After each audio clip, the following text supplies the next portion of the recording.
Mandla, what's up, Koto? Kaso, sure, come here. Nice. Spumen bafethu, spumen siyakhona.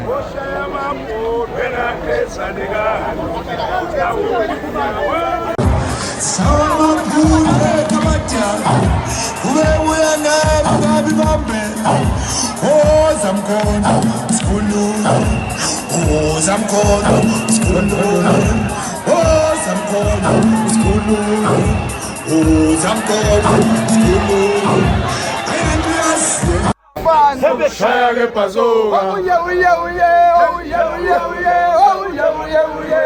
Shaya ke bazooka.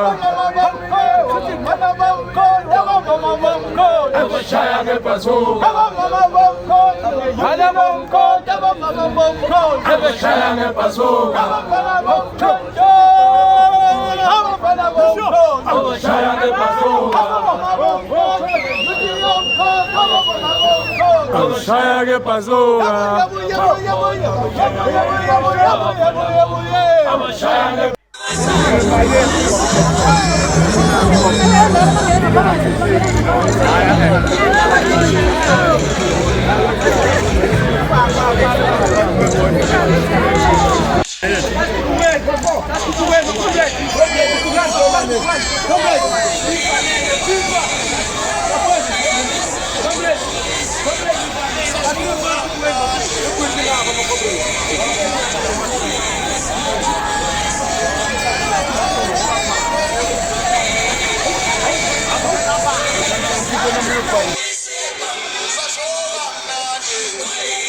Ukhona yini osaphila ukuthi umsholozi inkonzo akelibukela akelibuka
Kitapelile ni neighbor. Abapheli kibaphela abapheli. Nabalai.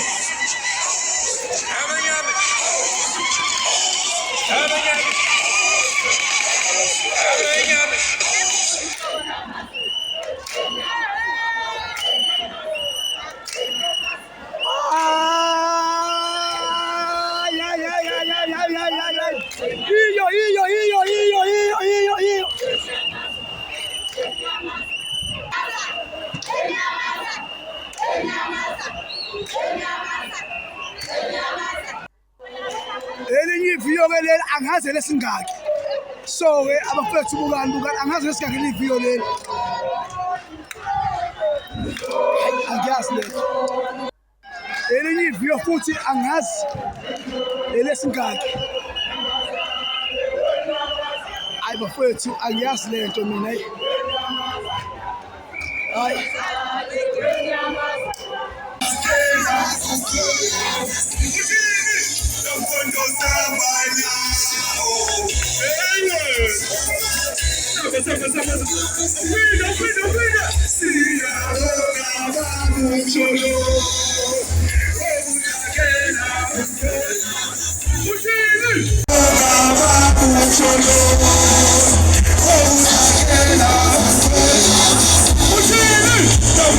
Samana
Command. Hayi isesawuqala umkhonto noma bhodisa ngiyakhuluma nje abangazi.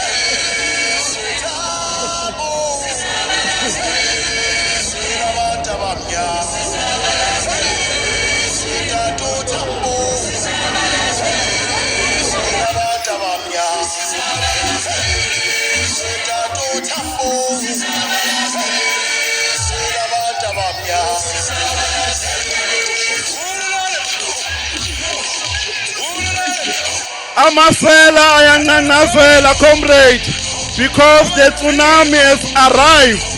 The MK party is a hurricane. It's an unstoppable tsunami. It will take over KwaZulu-Natal municipalities. It will take over Gauteng municipalities. It will take over Eastern Cape municipalities. It will take over the Western Cape municipalities. It will take over Mpumalanga municipalities. It will take over Limpopo municipalities. It will take over Free State municipalities. This is an unstoppable tsunami. This is the people's camp. Akekho umuntu ozolivimba ulwandle, comrade. Was saying as the MK party, the countdown has started. Amasela asalelwe u4 months e-ofisini. Ngomhla ka4 November, the MK party will take over eThekwini region. Uma sithatha over iTheku, sizofika siphenye yonke inkohlakalo eyenzekwe emkhandlwini. Uma sesiyitholile inkohlakalo, we call Mkhwanazi to arrest all these criminals. Uma siqeda lapho, sizobe sesixosha ney'ntombi abay'qashile emkhandlwini. Ubese si-employ abantu abasha, si-employ abantu abanama-skills abazokwazi ukusebenzisa umkhandlu ukuthi usavise abantu bakithi eThekwini. Comrade, the rot is deep in this municipality. Lo masipala some weeks ago bowuyovela kwiskopa eParliament. Kwavela inkohlakalo eningi ivezwa ama-comrade we-MK party ahlala kwikomiti leskopa. That is why we are here today. We are here to say enough is enough. We are here to say abayeke ukuthi umkhandlu bawenza istokfela sake makubo. Lo mkhandlu akuwona istokfela sakwaKhongolose. Sizothi kubona abayeke ukuthi basebenzise i-EPWP ukuthi bamobilize ngayo ukuthi bavotele uKhongolose. Whether you are an ANC member or not, if you deserve to be employed as an EPWP employee, you must be employed. Kodwa into esiyibonayo eThekwini, abasebenzi bakwa-EPWP bayaphoqwa ukuthi bagqoke izikipa zikaKhongolose. I-EPWP iyasetshenziswa ukuthi kurecruitwe ngayo kurecruitela uKhongolose. We're saying we are going to end all that circus ngomhla ka4 November when the MK party takes over the municipality.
kancane.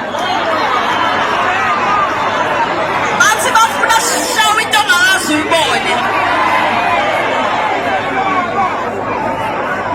Siyashintsha ekutheni nabahambe.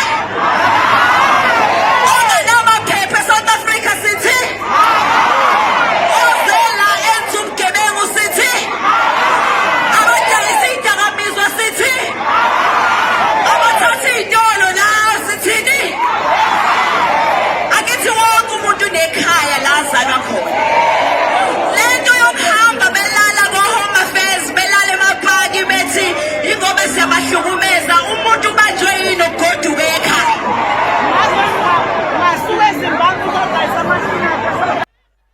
Sibonga kakhulu i-MK ngokuthi lisukumele lolu daba lokuthi sithole iy'mfuno zethu.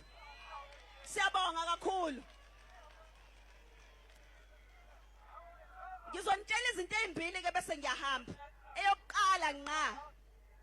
Eyokuthi ngomhla 4 November ningayenzi into engasile. Ngizoyibamba lapho nje. Ningayenzi into engasile ngomhla 4 November.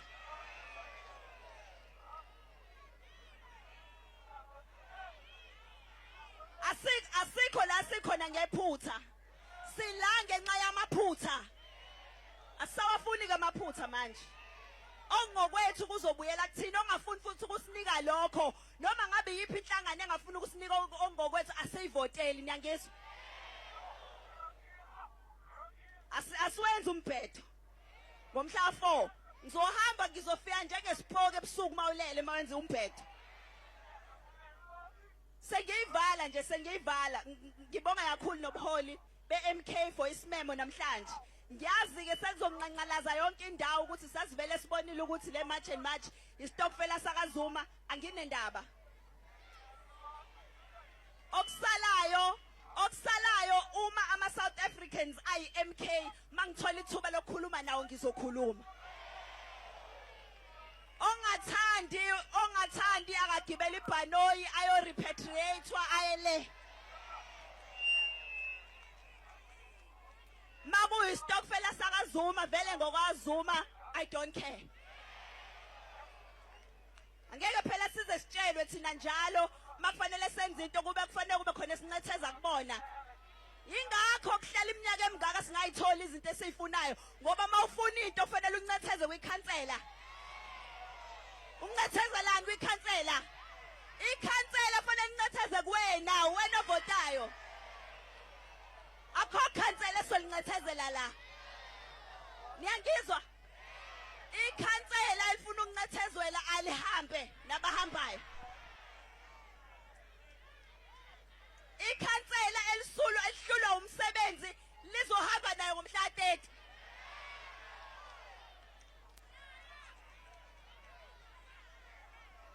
Niphinde ningilale lokugcina ke.